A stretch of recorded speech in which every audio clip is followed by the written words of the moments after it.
Meus queridos amigos, quero saudar a todos. Vamos estudar esse número 10, a parte de terça-feira. Deus dizendo, tenham cuidado para que vocês não se esqueçam.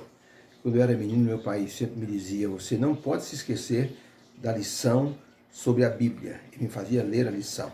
Depois ele dizia, agora venha cá, você vai me repetir a lição que você estudou. Agora você vai ler para mim. E eu lia, ele dizia, leia de novo. Eu lia, ele dizia, leia de novo, não quero que você se esqueça nunca dessas lições da Bíblia. Isso foi memorizando e ficando em minha mente como sendo um lembrete. Deus está dizendo para todos nós, recordar é viver motivado. Quando a pessoa recorda aquilo que significa a vontade divina, a pessoa vive motivado. Na Segunda Guerra Mundial, houve um homem de nome Jacó Scheiser. Jacó Scheiser foi feito prisioneiro e ele, quando foi levado para um campo de concentração japonês, ele estava morrendo de ódio dos japoneses. Aquele homem nutria um ódio tão grande que ele chegou a adoecer de tanto ódio. A comida não lhe fazia mais bem. Ele começou assim a ficar muito magro, de tanto ódio que ele sentia dos japoneses. E um dia, sentado num canto lá do campo de concentração, num momento raro em que os soldados assim conseguiu deixar as pessoas tomando um pouco de sol, ele começou a se lembrar das coisas que ele aprendera na infância na casa dele. Ele começou a se lembrar dos cultos que a mãe fazia e de como o pai cantava junto com eles, e ele foi recordando as lições que o pai comentava quando lia uma meditação, por exemplo. Isso foi alimentando o coração ali do Jacó Scheiser. E quando os japoneses se renderam, Jacó estava muito debilitado, estava muito doente. Foi levado a um hospital americano e ficou praticamente 1 ano e meio para que ele pudesse, então, assim, recuperar a saúde. Quando ele recuperou a saúde, ele pensou, e agora, o que eu vou fazer? Ele se lembrou dos japoneses. Ele disse, eu poderia ir para lá e matar alguns, né? Mas ele disse, não, não é isso que Cristo faria. Jacó Scheiser entrou numa escola teológica e aprendeu o amor de Cristo de maneira mais plena.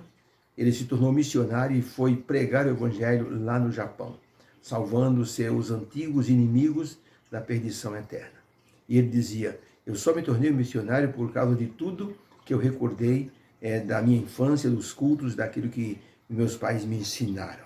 Pergunta número 4 da lição de terça-feira. Nas orientações divinas ao povo, havia uma coisa que Deus queria que eles fizessem.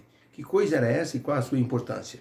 Deuteronômio 4, verso 9, verso 23, diz assim o verso 9, tão somente guarda-te a ti mesmo e guarda bem a tua alma, para que você não te esqueça daquelas coisas que os teus olhos têm visto, e não se aparte do teu coração todos os dias da tua vida, e farás saber isto aos teus filhos e aos filhos dos teus filhos. Verso 23, guardai-vos e não vos esqueçais da aliança do Senhor, que tem feito convosco, que não façais para vós escultura alguma, imagem de coisa alguma, que o Senhor Deus vos proibiu. Então, para a pergunta, que nas orientações divinas, o que Deus assim orientou o povo? Que coisa Deus orientou? Resposta, Deus pediu ao povo para nunca se esquecer das coisas miraculosas que eles viram com respeito à libertação no Egito e à condução para a Terra Prometida. Por exemplo, como esquecer daquela nuvem gigantesca que fazia uma sombra de mais de 30 quilômetros para que o povo pudesse ficar debaixo daquela sombra? Como se esquecer daquela coluna de fogo gigantesca que aquecia o povo no inverno? Quando o pastor Campolongo era vivo, ele foi na Palestina, depois foi no Egito e foi até o Monte Sinai. E ele disse que a temperatura no deserto é muito assim causticante, ou seja, é muito severa a temperatura noturna. De dia chega a quase 60 graus na sombra e de noite chega a mais de 10 graus negativos. Então Deus sabia disso. E à noite Deus fazia uma coluna de fogo que era para iluminar todo o acampamento e também aquecer o acampamento. É como se fosse uma grande fogueira. Agora imagine os povos em redor vendo aquela luminosidade de longe, né? Aqui de onde eu moro tem aqui uma usina, que é chamada usina Capuava.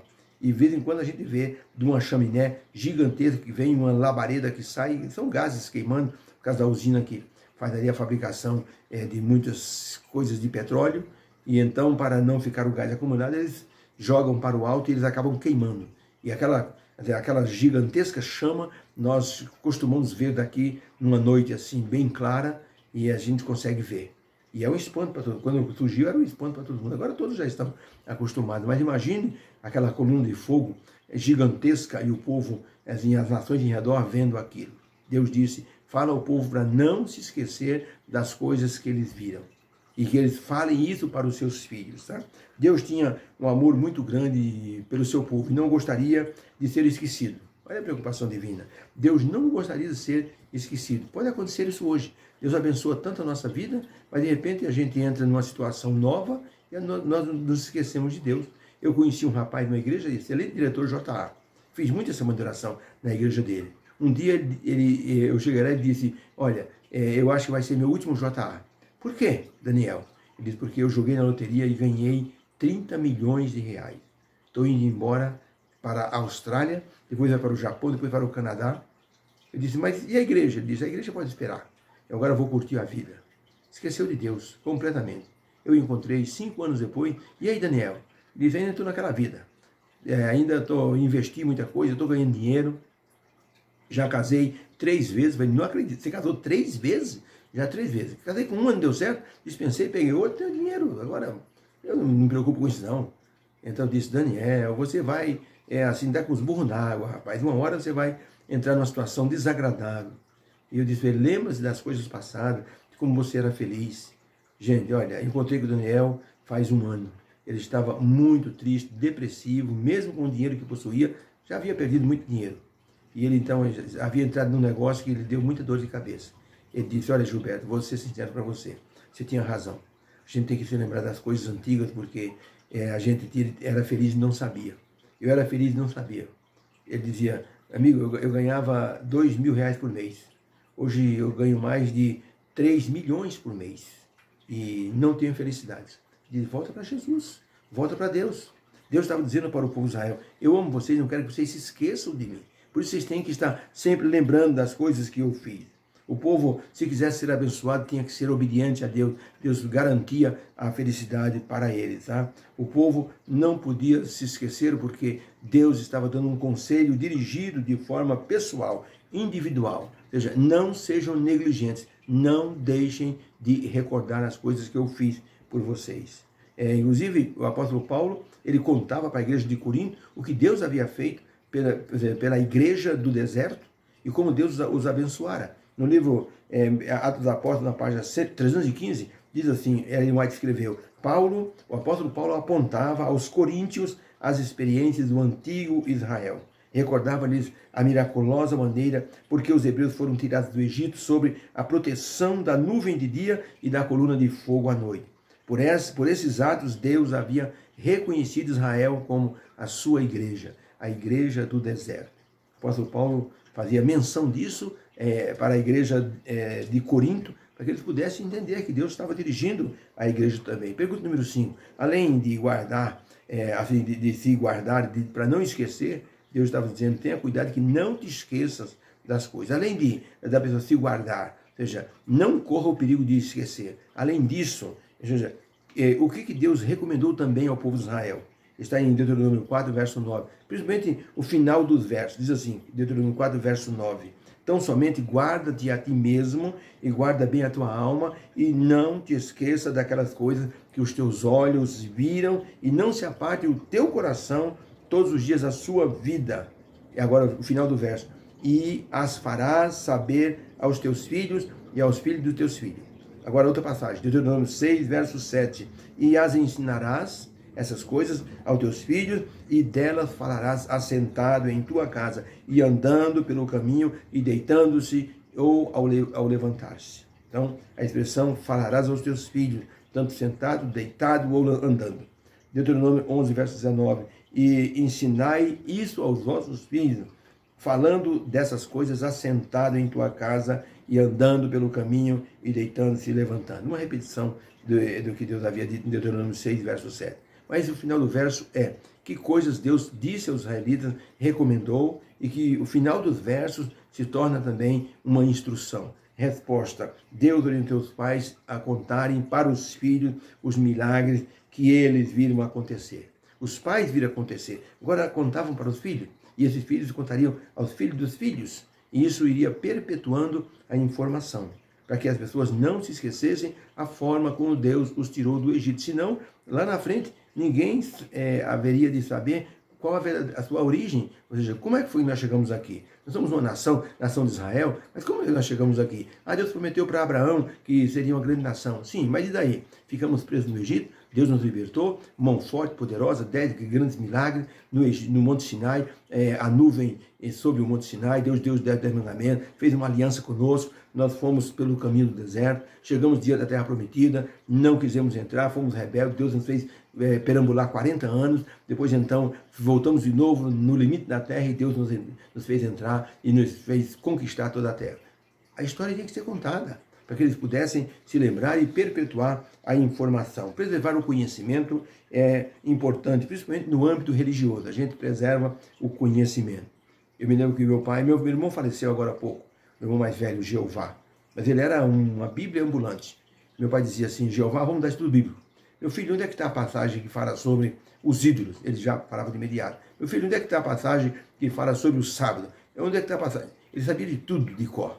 Ele decorava tudo. E meu pai dizia: lembre de tudo que você tem estudado. E ele nos fazia lembrar. Então, quando meu irmão não podia ir, ele dizia: Gilberto, você vai comigo. Isso nos fazia, assim, recordar do que havíamos estudado. Deus estava preocupado com isso. É importante que, quando nós nos tornamos assim adultos, a gente substitui muitas coisas da nossa mente, do conhecimento, e a gente acaba esquecendo muitas coisas que eram prioridade para a nossa vida. Veja, por exemplo, a igreja, no começo, da igreja primitiva, a igreja tinha todo um encaminhamento profético, e eles então tinham toda uma história para contar, e Jesus Cristo havia assim fundado a igreja, e era importante que eles contassem isso para as pessoas. Então o evangelho foi contar o que Jesus havia feito. Tanto que o apóstolo Pedro diz assim: nós não podemos negar tudo que nossos olhos viram e nossos ouvidos ouviram. E era isso que fazia a mensagem do evangelho assim crescer. Tá? Ellen White diz assim, ao recapitular cada passo da nossa história passada, havendo percorrido todos os passos do nosso progresso até agora, eu encho-me como é que ela fala mesmo? Desculpe, ao recapitular a nossa história passada, havendo percorrido todos os passos do nosso progresso até o nosso estado atual, posso dizer: louvado seja Deus. Quando vejo o que Deus tem executado, encho-me de admiração e de confiança na liderança de Cristo. Mensagem escolhida, volume 3, página 162. Então, quando a pessoa diz assim: eu me recordo do que Deus fez na minha vida, isso é uma bênção. A pessoa se recorda e com isso vai ter ânimo para enfrentar novas situações que podem advir. Né? Há um pensamento cristão que diz assim: testemunho não é uma autobiografia.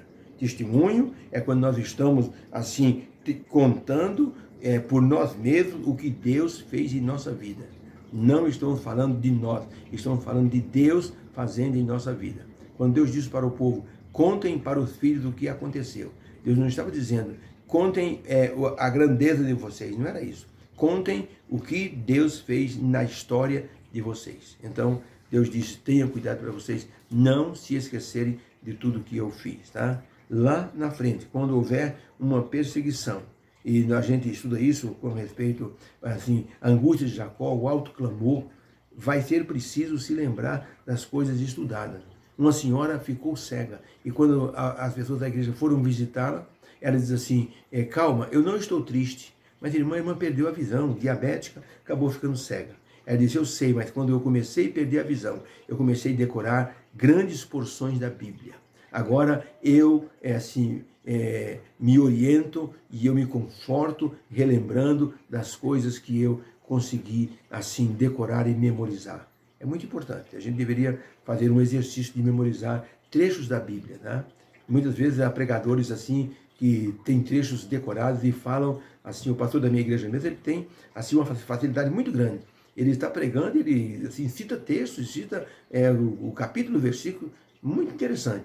Isso porque a pessoa tomou o gosto de estar memorizando trechos da Bíblia. Ellen White recomenda que nós devemos memorizar trechos da Bíblia para quando chegarmos em um momento em que não teremos a palavra de Deus nas mãos, nós vamos ter então condições de ter na mente aquilo que foi guardado.